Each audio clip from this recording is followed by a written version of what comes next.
Start the Creative School for Quality and Innovative Education. करें एक बेहतर कल की शुरुआत आज से। KR के गिरी सिल्क एंड साड़ी। ಏನು ಮೊನ್ನೆ ದಿನ ಸಚಿನ್ ಪಾಂಚಾಲ್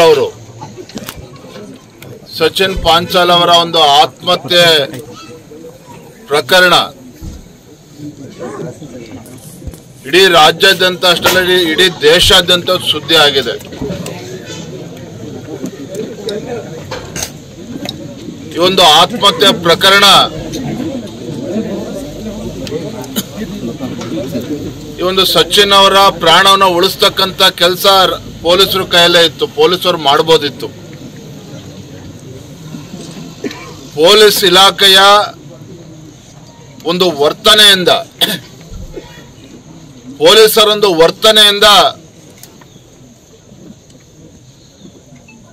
ಒಂದು ಮುಗ್ಧ ಜೀವ ಹೊರಟೋಗಿರ್ತಕ್ಕಂಥದ್ದು।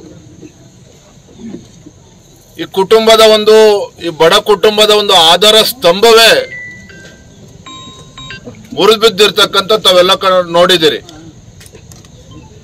ಪಾಪ ಹೆಣ್ಮಕ್ಳು भविष्य निधि म्यूचुअल फंड इन्वेस्टमेंट्स के साथ करे अपना और अपने परिवार का भविष्य सुरक्षित। Miles fuel active for diesel and petrol, इसके यूज से 5 से 12 रुपए की बचत हर लीटर पर। ಇನ್ನು ಸಹೋದರಿಯರಿದ್ರು, ಸಹೋದರರು ಏನು ಮಾತನಾಡಿದ್ರು ಅಂತೇಳಿ ತಾವೇ ಅದನ್ನ ಕೇಳಿಸ್ಕೊಂಡಿದ್ದೀರಿ, ನೋಡಿದಿರಿ।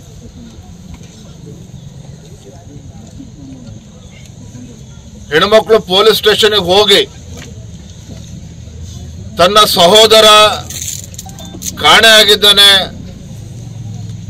ತತ್ಕ್ಷಣ ಅವನ ಮೊಬೈಲ್ ಟ್ರ್ಯಾಕ್ ಮಾಡಿ ನನ್ನ ತಮ್ಮನ ಒಂದು ಪ್ರಾಣ ಉಳಿಸಿ ಅಂತೇಳಿ ಗೋಗರ್ದ್ರು ಸಹ ಪೊಲೀಸರು ಎಷ್ಟು ಕೆಟ್ಟದಾಗಿ ನಡ್ಕೊಂಡಿದ್ದಾರೆ, ಅಮಾನವೀಯವಾಗಿ ನಡ್ಕೊಂಡಿದ್ದಾರೆ ಅನ್ನೋದನ್ನ ತಾವೇ ಕೇಳಿದಿರಿ। ಅದನ್ನು ನಾನು ಮತ್ತೆ ಹೇಳೋದಕ್ಕೆ ಇಚ್ಛೆ ಪಡೋದಿಲ್ಲ। ಈ ಸಂಪೂರ್ಣ ಪ್ರಕರಣದಲ್ಲಿ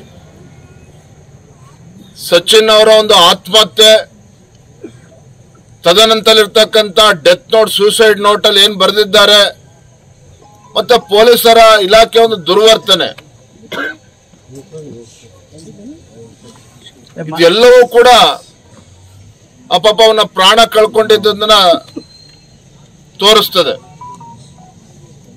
ದುರಂತ ಅಂತ ಹೇಳಿದ್ರೆ ಪೊಲೀಸರು ಮನುಷ್ಯತ್ವ ಇದ್ದದ್ದೇ ಆಗಿದ್ರೆ, ಸ್ವಲ್ಪ ಆದ್ರೂ ಮನುಷ್ಯತ್ವದಿಂದ ಪೊಲೀಸರು ಅಧಿಕಾರಿಗಳು ನಡ್ಕೊಂಡಿದ್ರೆ ಬಹುಶಃ ಪಾಪ ಸಚಿನ ಪ್ರಾಣ ಉಳಿತಾ ಇತ್ತು। ಹೆಣ್ಮಕ್ಳು ಪೊಲೀಸ್ ಠಾಣೆಗೆ ಹೋದ್ರು ಸಹ ಮಧ್ಯಾಹ್ನ 2:30 ಹೋಗಿದ್ದಾರೆ, ಮೊನ್ನೆ 25ನೇ ತಾರೀಕು। ಇನ್ನೂ ಕೂಡ ಮೊಬೈಲ್ ಆನ್ ಇತ್ತು ಒಂದು ಸಚಿನ್ದು। ಮಧ್ಯಾಹ್ನ 2:30 ರಾತ್ರಿ 9 ಗಂಟೆವರೆಗೂ ಸಹ ಪೊಲೀಸರು ಈ ಪೊಲೀಸ್ ಸ್ಟೇಷನ್ ಇಂದ ಆ ಪೊಲೀಸ್ ಸ್ಟೇಷನ್ ಓಡಾಡಿಸಿದ್ರೆ ವಿನಃ ಮನುಷ್ಯತ್ವ ಸ್ವಲ್ಪ ಇದ್ದಿದ್ರೆ ಯಾರು ಕೂಡ ಈ ರೀತಿ ನಡ್ಕೊಳ್ಳಕ್ಕೆ ಸಾಧ್ಯ ಆಗ್ತಾ ಇರಲಿಲ್ಲ। ಎಲ್ಲೋ ಒಂದ್ ಕಡೆ ಯಾರ ವಿರುದ್ಧ ಯಾರ್ಯಾರು ಇದ್ರಲ್ಲಿ ಇನ್ವಾಲ್ವ್ ಆಗಿದ್ದಾರೆ ಎಲ್ಲ ಪೊಲೀಸರು ಎಲ್ಲ ಸಂಪೂರ್ಣ ಮಾಹಿತಿ ಇದೆ, ಅವರೇನು ಮಾಹಿತಿ ಇರಲಿಲ್ಲ ಅಂತೇನಿಲ್ಲ। ಡೆತ್ ನೋಟ್ ಡೆತ್ ನೋಟ್ ಅಲ್ಲಿ ಏನೇನು ಉಲ್ಲೇಖ ಮಾಡಿದಾನೆ ಸಚಿನ್, ಅದು ಆಮೇಲೆ ಚರ್ಚೆ ಮಾಡ್ತೇವೆ। ಆದ್ರೆ ಸಚಿನ್ ಇಂದ ಯಾರ್ಯಾರು ಇದ್ದಾರೆ, ಅವನ ಬೆದರಿಕೆ ಇದೆ, ಅವನ ಜೀವಕ್ಕೆ ಬೆದರಿಕೆ ಇದೆ। ಮನೆಗೆ ಬಂದು ಬೆಳಗ್ಗೆ ಬಂದು ಅವ್ರ ಮನೆಯಲ್ಲಿ ಹೆಣ್ಮಕ್ಳಿಗೂ ಕೂಡ ಧಮಕಿ ಹಾಕಿ ಹೋಗಿದ್ದಾರೆ। ಎಲ್ಲೋ ಒಂದ್ ಕಡೆ ಪಾಪ ಸಚಿನ್ಗೆ ತನ್ನ ಸಹೋದರಿಯರ ಗೌರವನು ಕೂಡ ಕಾಪಾಡೋದಕ್ಕಾಗೋದಿಲ್ಲ ಅನ್ನೋ ಆ ಎಲ್ಲವೂ ಕೂಡ ಆತಂಕ। ಒಂದು ಕಡೆ ಈ ಪುಡಾರಿ ಏನಿದ್ದಾನೆ, ಲಂಚ ಬೇಕು ಅಂತೇಳಿ ಅವನ ಮೇಲೆ ಒತ್ತಡ ಹೇರಿ ಮನೆಗೆ ಬಂದು ಹೆಣ್ಮಕ್ಳು ಮುಂದೆ ಅವನ್ನ ಬೆದರಿಕೆ ಹಾಕಿರ್ತಕ್ಕಂಥದ್ದು। ಹೆಣ್ಮಕ್ಳು ಇದಕ್ಕೇನಾರ ಕಾನೂನು ಸುವ್ಯವಸ್ಥೆ ಇದೆಯಾ, ಪೊಲೀಸ್ ವ್ಯವಸ್ಥೆ ಇದೆಯಾ? ಇಡೀ ರಾಜ್ಯದಲ್ಲಿ ಒಂದ್ ರೀತಿ ಪೊಲೀಸ್ ಸ್ಟೇಷನ್ ಏನಾಗಿದೆ ಅಂತ ಹೇಳಿದ್ರೆ ಕಾಂಗ್ರೆಸ್ ಕಚೇರಿ ಆಗಿದೆ। ಇನ್ನು ಗುಲ್ಬರ್ಗ ಜಿಲ್ಲೆ, ಬೀದರ್ ಜಿಲ್ಲೆಯಲ್ಲಂತೂ ಇನ್ನೂ ಹೆಚ್ಚು ಪೊಲೀಸ್ ಠಾಣೆನ ದುರುಪಯೋಗ ಇವತ್ತು ಪಡಿಸ್ಕೊಳ್ತಾ ಇರ್ತಕ್ಕಂಥದ್ದು। ಬಹುಶಃ ಪೊಲೀಸರು ಏನಾದ್ರು ತತ್ಕ್ಷಣ ಪಾಪ ಹೆಣ್ಮಕ್ಳು ಠಾಣೆಗೆ ಬಂದಾಗ ತತ್ಕ್ಷಣ ಅದನ್ನ ಸ್ವೀಕಾರ ಮಾಡಿ ದೂರನ್ನ FIR ರಿಜಿಸ್ಟರ್ ಮಾಡಿ ಆ ಮೊಬೈಲ್ ಅನ್ನ ಟ್ರ್ಯಾಕ್ ಮಾಡಿದ್ರೆ ಪಾಪ ಪ್ರಾಣನೂ ಕೂಡ ಉಳಿಸಬಹುದಾಯ್ತು. ಇಷ್ಟು ಬೇಜವಾಬ್ದಾರಿಯಿಂದ ಪೊಲೀಸರು ನಡ್ಕೊಂಡಿದ್ದಾರೆ. ಬೇಜವಾಬ್ದಾರಿಯಿಂದ ಪೊಲೀಸರ ನಡವಳಿಕೆಯೂ ಕೂಡ ಅದಕ್ಕೆ ಕಾರಣ ಇದೆ. ಅದು ರಾಜಕೀಯ ಕಾರಣ. ಇದರಿಂದ ಯಾರ್ಯಾರು ಘಟಾನುಘಟಿಗಳಿದ್ದಾರೆ ಇದ್ಯಾವುದು ಕೂಡ ಬಹಿರಂಗ ಸತ್ಯ. ಅವತ್ತು ನಾನಿವತ್ತು ಸಚಿವರಾಗಿರ್ತಕ್ಕಂಥ ಪ್ರಿಯಾಂಕಾ ಖರ್ಗೆ ಅವರು, ನನಗೆ ಗೊತ್ತಿರಲ್ಲ ವಿಚಾರ, ಡೆಲ್ಲಿಲಿದ್ದೆ. ಅವತ್ತು ಡೆಲ್ಲಿನಲ್ಲಿ ಬೆಳಗ್ಗೆ ಸಭೆ ಇತ್ತು, ಆದ್ರೂ ಕೂಡ ತತ್ಕ್ಷಣ ಸಭೆನೂ ಕೂಡ ಬಿಟ್ಟು ನಾವು ಇಲ್ಲಿಗೆ ಬಂದಿದೆ ಇವತ್ತು ಗ್ರಾಮಕ್ಕೆ.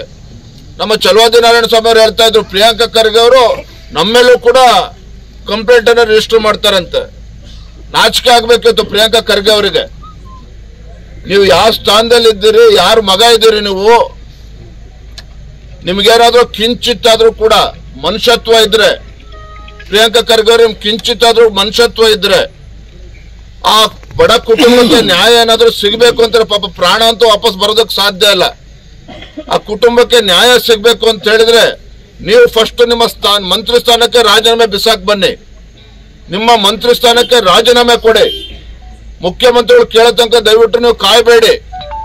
ಯಾವುದೇ ಕಾರಣಕ್ಕೂ ನೀವು ಮಂತ್ರಿ ಸ್ಥಾನದಲ್ಲಿ ನೀವು ಮುಂದುವರಿಯೋಕ್ಕೂ ಕೂಡ ಸಾಧ್ಯ ಇಲ್ಲ. ಸ್ವಲ್ಪ ಆದ್ರೂ ಗೌರವ ಇದ್ರೆ ಆ ಮಂತ್ರಿ ಸ್ಥಾನಕ್ಕೆ ಬಿಸಾಕಿ ರಾಜೀನಾಮೆ ಕೊಟ್ಟು ತನಿಖೆ ಎದುರಿಸಕ್ಕೆ ನೀವು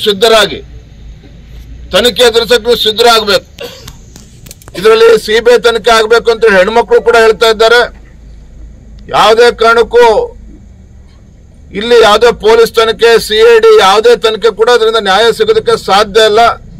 ಪಾಪ ಹೆಣ್ಮಕ್ಳಿಗೆ, ಆ ಕುಟುಂಬಕ್ಕೆ ನಾವು ನಮ್ಮ ಕಾರ್ಯಕರ್ತರು ಪಾಪ ಏನೋ ಒಂದು ಸ್ವಲ್ಪ ಹಣ ಕೊಡಬೇಕು ಅಂತೇಳಿ ಕಳಿಸ್ಕೊಟ್ಟಿದ್ರು, ಅದನ್ನು ಕೂಡ ಸ್ವೀಕಾರ ಮಾಡಲಿಲ್ಲ. ಪಾಪ ಕೈ ಮುಗಿದು ಬೇಡ್ಕೊಳ್ತಾ ಇದಾರೆ ಹೆಣ್ಮಕ್ಳು. ನಮಗೆ ನಿಮ್ಗೆ ದುಡ್ಡು ಬೇಡ ಸ್ವಾಮಿ, ದಯವಿಟ್ಟು ಸಿಬಿಐ ತನಿಖೆ ಆಗ್ಬೇಕು. ನನ್ನ ತಮ್ಮ ಸಹೋದರನೋ ಆತ್ಮಹತ್ಯೆ ಮಾಡ್ಕೊಂಡಿದ್ದೀನಿ. ಆತ್ಮಹತ್ಯೆ ಅಲ್ಲ, ಕೊಲೆ ಇದು, ಸರ್ಕಾರದ ಮಾಡಿಸಿರ್ತಕ್ಕಂಥ ಕೊಲೆ ಇದು. ಹಾಗಾಗಿ ನನ್ನ ತಮ್ಮನ ಸಾವಿಗೆ ನ್ಯಾಯ ಸಿಗಬೇಕು. ನಮ್ಗೆ ಯಾವುದೇ ರೀತಿ ಅನುಕಂಪ ಬೇಡ ಅಂತೇಳಿ ಪಾಪ ಹೆಣ್ಮಕ್ಳು ಗೋಗರಿತಾ ಇದ್ದಾರೆ. ತಾವೇ ನೋಡಿದ್ರಿ ಕಣ್ಣಾರೆ, ತಾವೇ ನೋಡಿದ್ರಿ ಯಾವ ರೀತಿ ಸ್ವಾಭಿಮಾನದಿಂದ ನಡ್ಕೊಳ್ತಾ ಇದ್ದಾರೆ ಅಂತ ಹೇಳಿದ್ರೆ. ರಾಜು ಕಪ್ನೂರ್ ಏನಾದ್ರೂ ಕಾಂಗ್ರೆಸ್ ಸರ್ಕಾರಕ್ಕೆ ಸ್ವಲ್ಪನಾದ್ರೂ ಮಾನ ಮರ್ಯಾದೆ ಇದ್ರೆ ಸಂಪೂರ್ಣವಾಗಿರ್ತಕ್ಕಂಥ ಒಂದು ತನಿಖೆ ಆಗ್ಬೇಕಾಗ್ತದೆ, ಪಾರದರ್ಶಕವಾಗಿರ್ತಕ್ಕಂಥ ತನಿಖೆ ಆಗ್ಬೇಕಾಗ್ತದೆ. ಸ್ವತಃ ಹೆಣ್ಮಕ್ಳು ಹೇಳ್ತಾ ಇದ್ದಾರೆ ನೋಡಿ, ಯಾವುದೇ ಕಾರಣಕ್ಕೂ ರಾಜ್ಯದ ಈ ಪೊಲೀಸ್ ವ್ಯವಸ್ಥೆನಲ್ಲಿ ಸರಿಯಾದಂತ ತನಿಖೆ ಆಗೋದಕ್ಕೆ ಸಾಧ್ಯ ಇಲ್ಲ. ಇದು ಸಿಬಿಐ ತನಿಖೆನೇ ಆಗ್ಬೇಕು ಅಂತೇಳಿ ಆ ಪಾಪ ಹೆಣ್ಮಕ್ಳು ಇವತ್ತು ಆಗ್ರಹ ಮಾಡ್ತಾ ಇರ್ತಕ್ಕಂಥದ್ದು, ಒತ್ತಾಯ ಮಾಡ್ತಕ್ಕಂಥದ್ದು ತಾವು ನೋಡಿದಿರಿ. ಇಲ್ಲಿ 3 ವಿಚಾರ. ಒಂದು ಸೂಸೈಡು, ಮತ್ತೆ ಸೂಸೈಡ್ ನೋಟಲ್ಲಿ ಏನೇನು ಉಲ್ಲೇಖ ಮಾಡಿದ್ದಾರೆ. ಸ್ವಾಮೀಜಿಗಳಿಗೆ ಅವ್ರ ಜೀವಕ್ಕೆ ಬೆದರಿಕೆ ಇದೆ. ಇಲ್ಲಿ ನಮ್ಮ ಬಿಜೆಪಿ ಶಾಸಕರು, ನಮ್ಮ ಪಕ್ಷದ ಮುಖಂಡರ ಮೇಲೆ ಬೆದರಿಕೆ ಇದೆ, ಅವರ ಪ್ರಾಣಕ್ಕೂ ಕೂಡ ಬೆದರಿಕೆ ಇರ್ತಕ್ಕಂಥದ್ದು. ಇದೆಲ್ಲವೂ ಕೂಡ ಆಮೇಲೆ ಬರೋಣ. ಆದ್ರೆ ಎಲ್ಲ ಒಂದ್ ಕಡೆ ಅಧಿಕಾರದ ದರ್ಪದಿಂದ, ಮತ್ತು ಇದು ಕಲಬುರಗಿ ಜಿಲ್ಲೆನಲ್ಲಿ ಏನು ಹೊಸ ಪ್ರಕರಣ ಏನಲ್ಲ, ಮೊದಲ ಪ್ರಕರಣ ಏನಲ್ಲ. ಈ ಕಾಂಗ್ರೆಸ್ ಸರ್ಕಾರ ಬಂದಾಗಿನಿಂದ ಕಳೆದ 1.25 ವರ್ಷದಲ್ಲಿ ಈ ರೀತಿ 4-5 ಪ್ರಕರಣಗಳಾಗಿದ್ದಾವೆ. ಮತ್ತೆ ಎಲ್ಲಾ ಪ್ರಕರಣಗಳು ಕೂಡ ಬಹಳ ವ್ಯವಸ್ಥಿತವಾಗಿ ಷಡ್ಯಂತ್ರ ಮಾಡಿ ಮುಚ್ಚಾಕ್ತಕ್ಕಂಥ ಕೆಲಸ ರಾಜಕೀಯ ಒತ್ತಡದಿಂದ ಎಲ್ಲವೂ ಕೂಡ ಆಗಿದೆ. ನಿಜವಾಗ್ಲೂ ಕೂಡ ಹೆಣ್ಮಕ್ಳಿಗೆ ಅವ್ರು ಎಷ್ಟು ಸಲ ಮಾಡಿದ್ರು ಕೂಡ ಸಾಲದು. ಅವರ ಒಂದು ಧೈರ್ಯವನ್ನ ನಾವು ನಿಜವಾಗ್ಲೂ ಕೂಡ ಮೆಚ್ಕೊಳ್ಳೇಬೇಕು. ಇವ್ರು ಯಾವಾಗ ಪೊಲೀಸ್ ಠಾಣೆಯಲ್ಲಿ ಕಂಪ್ಲೇಂಟ್ ಅನ್ನು ರಿಸೀವ್ ಮಾಡ್ಕೊಳ್ಳೋದಿಲ್ವೋ, ರಾತ್ರಿ 9 ಗಂಟೆಗೆ, ಮಧ್ಯಾಹ್ನ 2:30 ರಾತ್ರಿ 9 ಗಂಟೆವರೆಗೂ ಕೂಡ ಒಂದು FIR ರಿಜಿಸ್ಟರ್ ಮಾಡಿ ಕಂಪ್ಲೇಂಟ್ ತಗೊಳ್ಳೋಕ್ಕೂ ಕೂಡ ಪೊಲೀಸರು ಹಿಂಜರಿತಾರೆ ಅಂತ ಹೇಳಿದ್ರೆ, ಕೊನೆ 9 ಗಂಟೆಗೆ ಪಾಪ ಆನ್ಲೈನ್ ಕಂಪ್ಲೇಂಟ್ ಅನ್ನ ಕೊಡ್ತಾರೆ, FIR ರಿಜಿಸ್ಟರ್ ಆಗ್ಬೇಕು ಅಂತ. ಈ ರಾಜ್ಯದ ಮುಖ್ಯಮಂತ್ರಿಗಳಲ್ಲಿ, ಗೃಹ ಸಚಿವರಲ್ಲಿ, ಹಾಗೆ ಪ್ರಿಯಾಂಕಾ ಖರ್ಗೆನಲ್ಲಿ ಮಾನ್ಯ ಮುಖ್ಯಮಂತ್ರಿಗಳು ಕೂಡ ಆಗ್ರಹ ಮಾಡ್ತಾ ಇದ್ದೇನೆ, ಹುಚ್ಚುತನ ಮಾಡಕ್ ಹೋಗ್ಬೇಡಿ. ಪ್ರಕರಣದಲ್ಲಿ ಹುಚ್ಚುತನ ಮಾಡಕ್ ಹೋಗ್ಬೇಡಿ. ತತ್ಕ್ಷಣ ಪ್ರಿಯಾಂಕಾ ಖರ್ಗೆ ಅವರು ರಾಜೀನಾಮೆ ತೆಗೆದುಕೊಳ್ಳಿ, ಇಲ್ಲ ಕಿತ್ತು ಬಿಸಾಡಿ, ಅವ್ರನ್ನ ಮಂತ್ರಿಮಂಡಲದ ಕೈ ಬಿಡಿ. ತತ್ಕ್ಷಣ ಈ ಪ್ರಕರಣವನ್ನ ಸಿಬಿಐ ತನಿಖೆಗೆ ಕೊಡಬೇಕು. ಕಾರಣ ಏನು?